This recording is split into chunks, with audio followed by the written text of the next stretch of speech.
Nous sommes de retour sur le plateau d'Africa 24 ici à Libreville, au Gabon, pour conclure cette émission, cette soirée électorale avec un nouvel invité qui a rejoint ce plateau, Marie-Angèle. Est-ce qu'on peut le découvrir? Bien évidemment, Babilas. Nous allons tout de suite présenter M.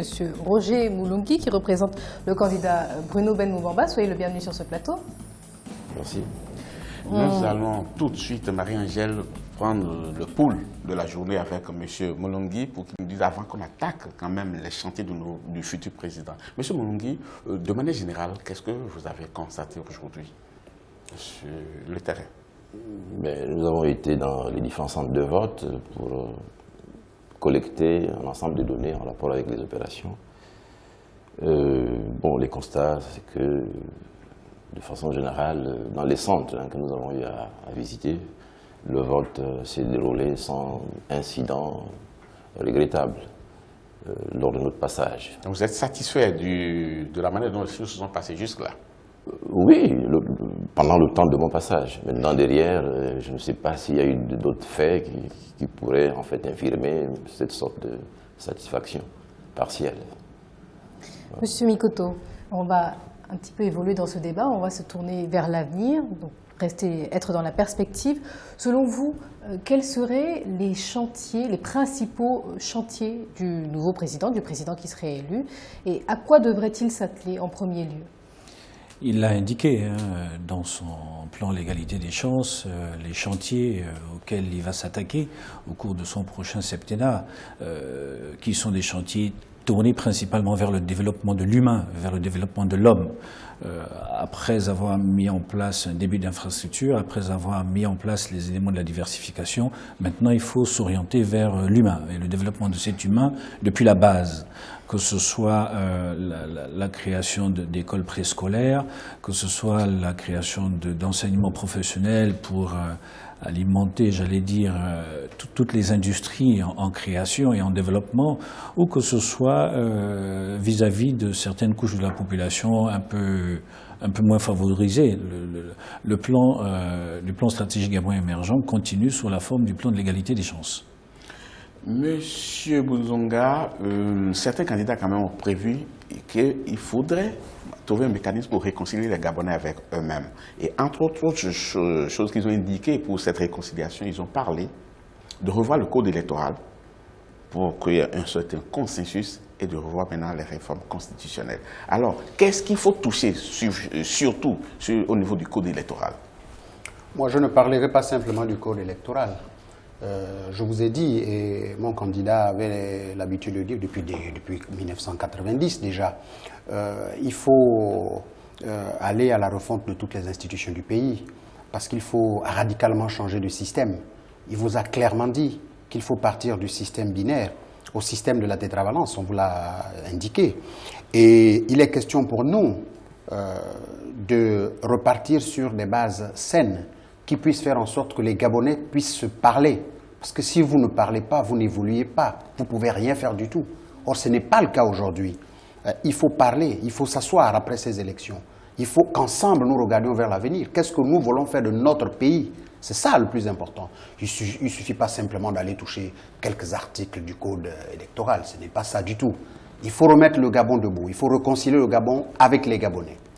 Monsieur Moukani Ouangou, y a-t-il besoin d'une réconciliation nationale au Gabon? Toutes les institutions également doivent-elles être revisitées? Il y a un travail en profondeur qu'il faut opérer. Mais avant, bien sûr, il est bon de restituer l'histoire. Je suis heureux que M. Sikout, pour le compte du Parti démocratique gabonais ou du régime en place, se prévale de la propriété de la loi sur la biométrie. Je pense que de ce point de vue-là, on doit pouvoir restituer à M. Moulungi et à moi-même, qui relevons de la famille de l'Union du peuple gabonais, le mérite de cette réflexion. C'est une loi Pierre Mamboundou. C'est une proposition de loi. Autrement dit, elle n'est pas l'initiative du gouvernement. Et à partir de cet instant, on doit pouvoir comprendre que le souci de transparence n'est pas le souci du régime. Ce souci s'est imposé par les faits. C'est une chose. Maintenant, oui. Il parle d'un certain nombre de concertations qui ont eu cours, oui, bien sûr. Mais il y avait une qui urgeait pour cette élection. Mais le régime a toujours refusé. Il y a eu une offre de dialogue lancée par l'UNOCA. autrement dit, la représentation régionale de l'ONU, pour que les Gabonais discutent entre eux. Cela a été refusé. Cela dit, qu'est-ce qu'on peut envisager comme réforme en profondeur? Mais déjà refonder l'État, parce qu'aujourd'hui l'État est totalement délité. Il faut remettre les Gabonais au travail. La diversification ne doit pas tenir dans de simples slogans, elle doit se traduire dans les faits. Notre économie est fortement dépendante des ressources, des matières premières. Il faut absolument diversifier, mais le faire vraiment. Oui, il y a un frémissement, mais il faut aller de manière plus franche.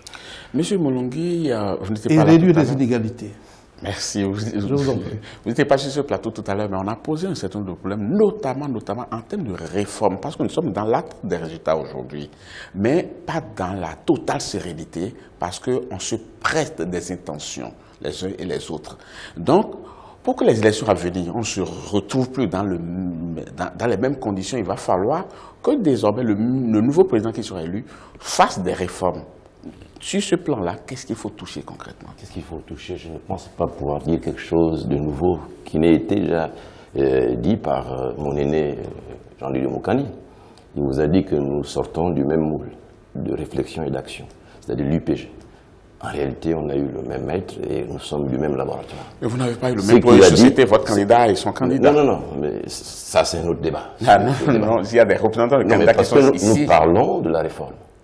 Oui, bien entendu, vous êtes là, vous représentez un candidat et vous représentez un autre candidat. Mais si tant est que vous aviez la même philosophie, vous auriez eu un seul candidat. Non, ça n'est pas le cas. Ben voilà, donc ça je veux dire simplement qu'il y a des aspects sur lesquels on peut être différent, mais sur la question de la réforme des institutions, nous sommes homogènes, nous sommes même convergents. Parce que ce qu'il pense, c'est ce que je pense. Il n'y a absolument aucune différence entre sa pensée en ce qui concerne la réforme des institutions et ce que nous pensons. Parce que le programme que nous avons présenté est un savant dosage entre les lumières, n'est-ce pas, du projet pour construire le Gabon que nous avons hérité du président Pierre Mamundou et d'autres apports. Bon, donc la question de la réforme des institutions est une question qui remporte notre adhésion à tous. Merci à vous. Alors, M. Mikoto, peut-être aurez-vous un avis différent. Est-ce que pour vous, pour le candidat que vous représentez, Ali Bongo Ondimba, il est nécessaire de réformer toutes les institutions du Gabon dans les années à venir? Non, pas toutes. Le chef de l'État, candidat Ali Bongo, l'a aussi indiqué dans le cadre de son plan l'égalité des chances, certaines réformes doivent être effectuées pour que justement la représentation de la totalité des Gabonais s'effectue. Il ne s'agit pas pour le candidat Ali Bongo d'une réforme totale des institutions de l'État, mais il y a des réformes particulières qu'il faut effectuer pour que justement il y ait un peu plus de flexibilité dans les décisions de l'État, qu'il y ait un peu plus de représentativité en dehors déjà des réformes entreprises gouvernementales. Il y a d'autres réformes qui ne relèvent pas du gouvernement, mais qui relèvent des institutions supérieures au gouvernement. C'est celles qui seront entreprises dans le prochain septennat. Alors, nous sommes pratiquement à la fin de cette émission. Nous va se permettre un dernier tour de table qui va permettre surtout de lancer un appel au peuple gabonais, quel que soit le candidat, pour que les opérations se poursuivent dans la paix, dans le calme et dans la sérénité. Chacun a droit à 30 secondes. Et je voudrais commencer par M. Molongui, s'il vous plaît. Simplement pour dire que cette fois-ci, on souhaite que la vérité des urnes soit respectée. Parce que notre histoire montre clairement que cette vérité a toujours été dévoyée depuis les élections de 1993, en passant par celles de 1998, bien entendu 2005 et 2009. Lancez l'appel aux Gabonais sur le comportement citoyen. Notre appel aux Gabonais, c'est simplement d'attendre que la CENAP produise les résultats. Et que ces résultats, nous espérons, seront le reflet de l'expression populaire au niveau des isoloirs. Merci M. Molongui. M. Bozanga, c'est à vous. Je voudrais simplement dire que les Gabonais ne se sont jamais trompés sur leur choix. Ils ont toujours su faire les choix qui s'imposent. Je lancerai par contre un appel aux hommes politiques, aux acteurs politiques. Ils n'ont pas d'autre choix que de se parler. Ils n'ont pas d'autre choix que de s'asseoir ensemble, sans exclusive, pour pouvoir parler Gabon et mettre les égos, mettre leurs intérêts derrière. C'est le Gabon et c'est notre Gabon qui est dans notre Afrique. Merci. Monsieur Wangou maintenant, monsieur Bozanga. Dans un pays qui vit sous le joug d'une seule famille depuis 50 ans, le président Ping se propose s'engage à mettre les Gabonais à l'abri du besoin. Ça, c'est pas l'appel, hein. C'est pas l'appel. À l'abri du besoin et de la peur. Et de ce point de vue donc, c'est un état d'esprit qu'il faut recréer. Il faut recréer un nouvel environnement et nous allons nous y atteler. Merci, M. Mokangou. Mais il reste M. Mikoto. Effectivement, est-ce que vous pouvez, vous, à votre tour, nous faire part à nos téléspectateurs de l'appel que vous lancez au calme notamment et au bon déroulé de ce scrutin? Je dirais que le scrutin, comme on l'a tous indiqué, s'est globalement bien passé. Les observateurs l'indiquent. Personne ne peut s'approprier le vote des Gabonais. La CENAP va déclarer, je l'espère assez rapidement, le résultat. Les recours éventuellement seront effectués, vérifiés éventuellement par la Cour constitutionnelle. Je souhaite simplement, étant donné que je n'ai pas pu obtenir de la part des autres représentants de candidats l'assurance d'une déclaration dans laquelle ils disaient qu'ils devaient respecter les décisions de la CENAP, je regrette que ce ne fut pas fait. Je souhaite simplement que la population gabonaise soit sereine et qu'elle ne se laisse pas embarquer par des prédéclarations qui pourraient éventuellement être effectuées.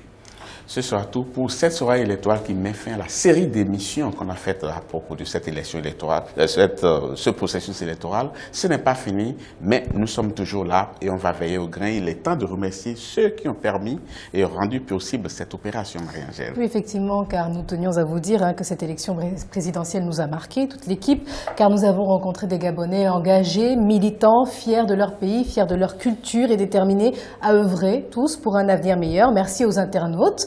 Et à tous ces messages d'encouragement, à toutes les personnes que nous avons pu spontanément rencontrer et qui ont partagé avec nous leurs impressions sur cette campagne, avec le sourire, mais surtout avec conviction. Merci de nous avoir accueillis, merci de nous avoir accueillis chez vous. Merci aux équipes techniques, de production, aux journalistes, Douglas, Serge, Chérif, Modeste, Jean-Eudes, Gaël, Olivaris, Caroline, Alain, Thierry, Johnson, Daniel, Cédric, Amadou, Biram, Nabila, j'espère que je n'en oublie pas. Non, pas du tout. Il faut saluer l'hospitalité légendaire de ce peuple gabonais aussi, qui nous a quand même accueillis durant tous ces jours. Merci, merci, merci. Le temps de dire bye bye à nos téléspectateurs. Au revoir et à bientôt. À bientôt.